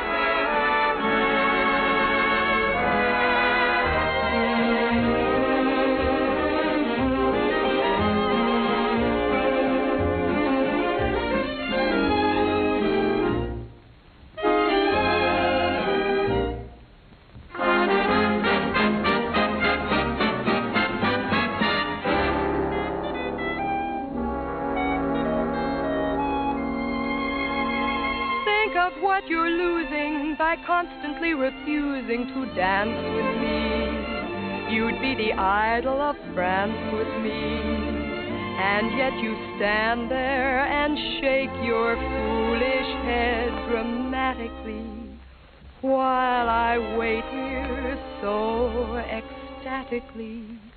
You just look and say emphatically, not this season, there's a reason. I won't dance, don't ask me. I won't dance, don't ask me. I won't dance, madame, with you.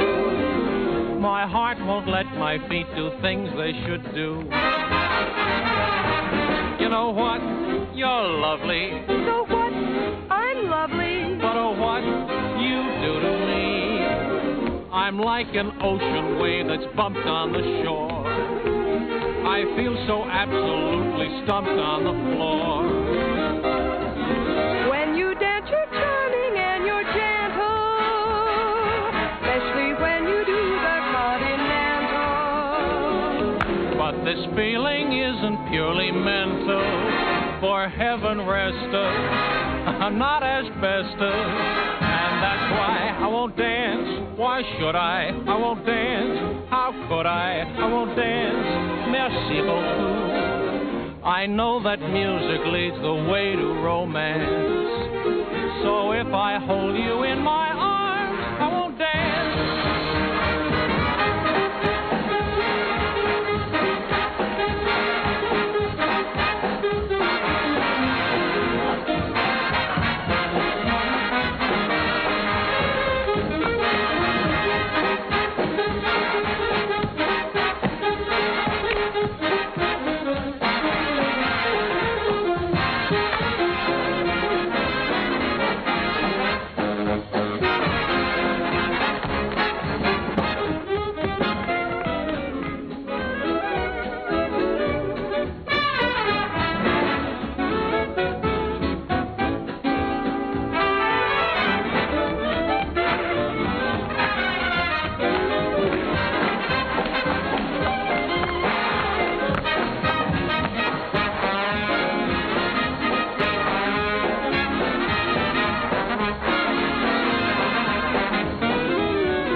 Sally. Uncle Jerry. Oh, Uncle Jerry, I'm so glad to see you. What are you doing here? Well, I was out front watching the show. Did you see what we did to your number? Yes. I bet you'd like to show me. Not at all. As a matter of fact, I liked it. I wish that some of the people who think my music is highbrow could have seen it. I'm so excited, I don't know what to do. You look wonderful, Uncle Jerry. More handsome than ever. How's Aunt Eva? Oh, she's fine. But of course she misses you. Oh, I miss her, too. I miss you both. Is she with you? You haven't told me yet what you're doing here. No, your Aunt Eva's in New York. And I'm here because somebody told me I could find you here. I've been looking for you for a long time now, Sally. Oh, Uncle Jerry, you shouldn't have bothered. I'm all right. Oh, I'm sure you are, but I promised your father I'd look after you. Sally, I want you to come back to New York with me. I can't, Uncle Jerry. I'd like to, but I can't. When I heard about my father, I never realized he was so ill, Uncle Jerry. You know I never would have left him. I know that, Sally. When I heard about him, it was as though someone had forced me to look into the mirror for the first time. I loved him very much, and I knew I'd broken his heart. I was spoiled and selfish, and I knew that I could never have any respect for myself again unless I did what I said I was going to do. So you see, I can't go back right now. I'm making my own way now, and I'm pretty good at it, too.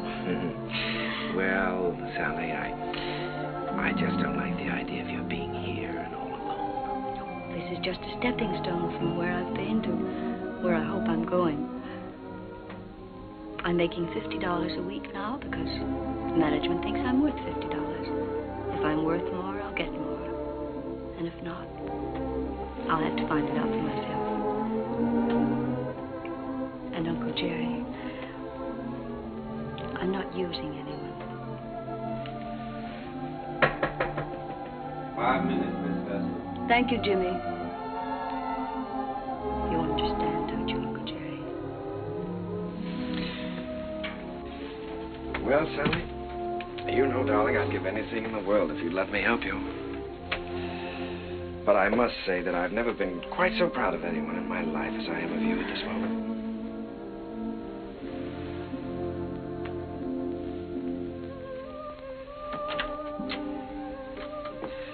Good luck, darling.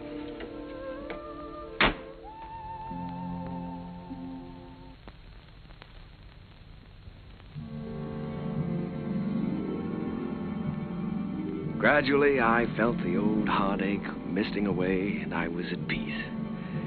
The promise I had made Jim had been fulfilled. Sally was going to be all right. I walked along the river that night, with the river wind in my face and the taste of it on my lips.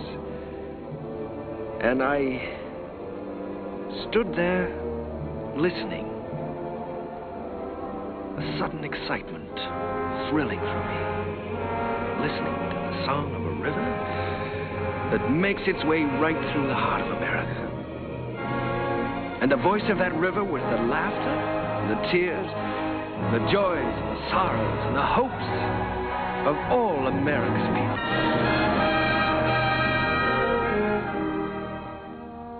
Well, Joe, that's my story. It's too bad Mr. Hessler couldn't have been there tonight, Mr. Kane. Oh, he was there, Joe. He'll always be a part of any music I ever write. Whatever happened to Miss Sally?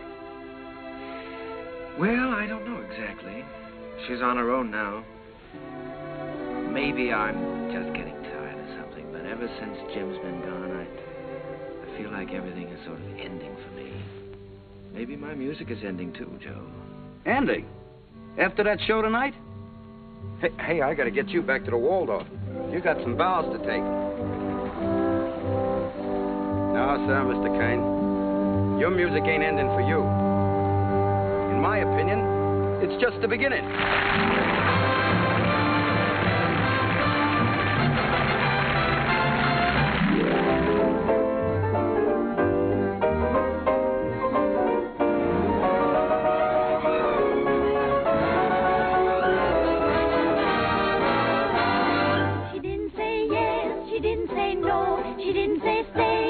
didn't say go. She wasn't so sure that he'd be good. She wasn't even sure that she'd be good.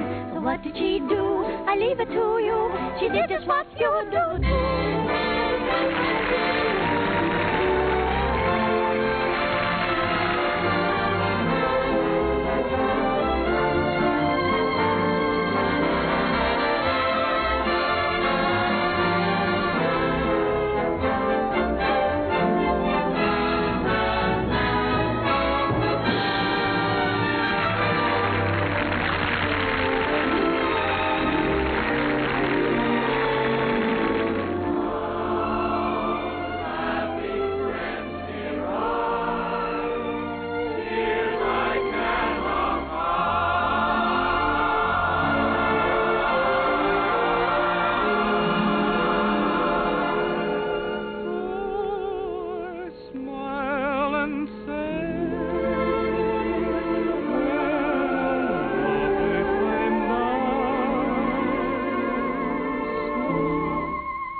I heard the laughter of her heart in every street cafe.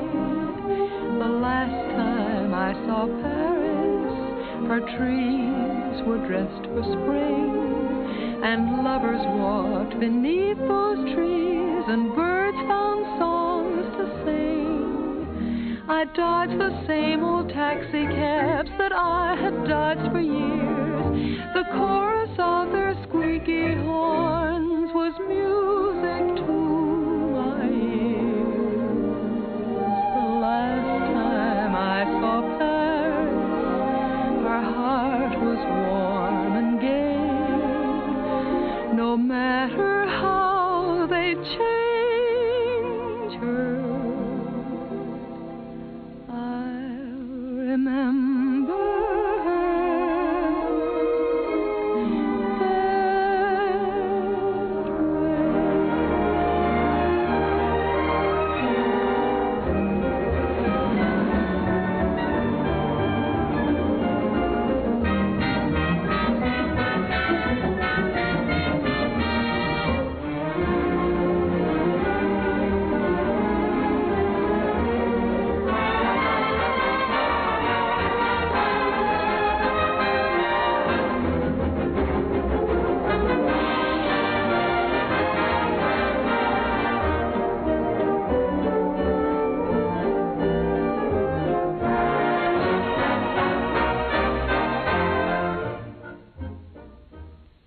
Do sit down, Mr. Kern. Oh, you sure we won't be in the way? Oh, certainly not. Not at all. Well, I can't get over this, Mr. Artide. We certainly don't grow stages like this on Broadway. Darling, look at the size of that orchestra.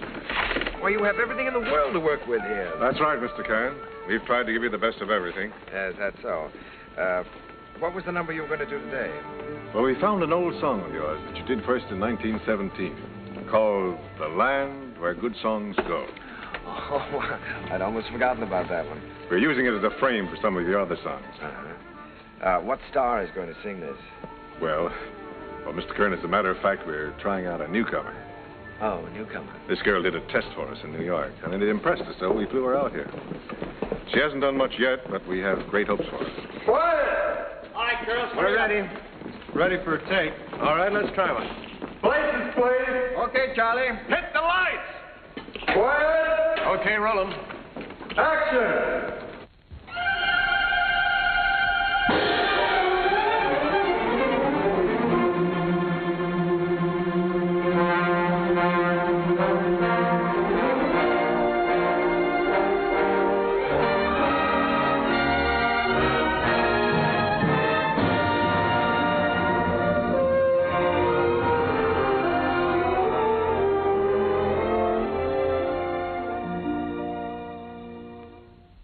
It's a land of flowers and April showers with sunshine in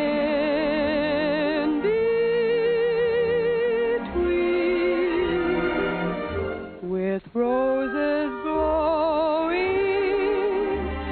and rivers flowing amid rushes growing green. Like her, Mr. Kern? Like her? I love her. I'd rather hear her sing one of my songs than anyone else in the world. Wouldn't you even?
that moment divine.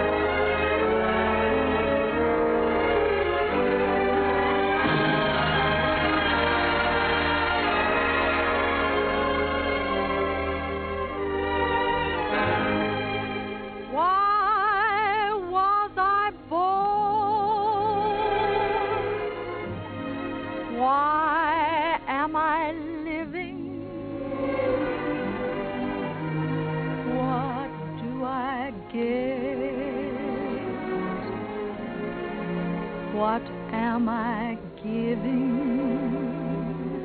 Why do I want the things I dare not hope for? What can I hope for? I wish I knew.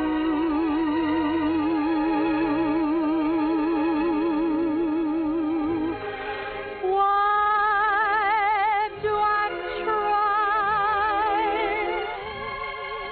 to draw you near me? Why do I cry? You never hear me. I'm a poor fool, but what can I do?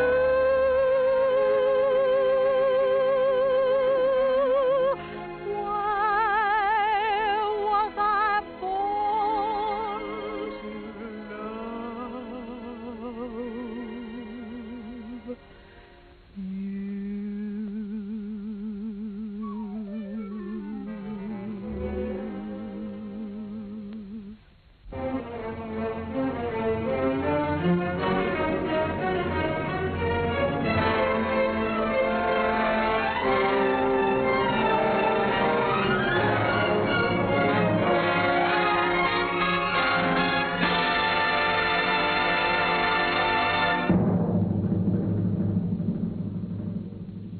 Old Man River, that old man River, he must know something, but he don't say nothing. He just keeps rolling. He keeps on rolling along.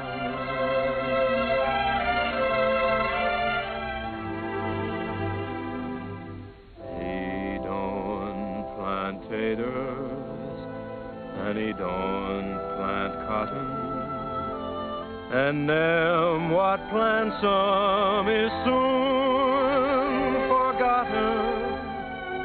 But Old Man River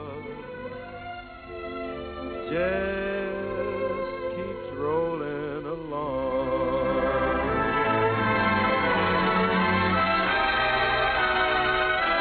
You and me, we sweat and strain, bodies all aching and racked with pain. Tote that bar, lift that bale, you get a little drunk, and you land in jail.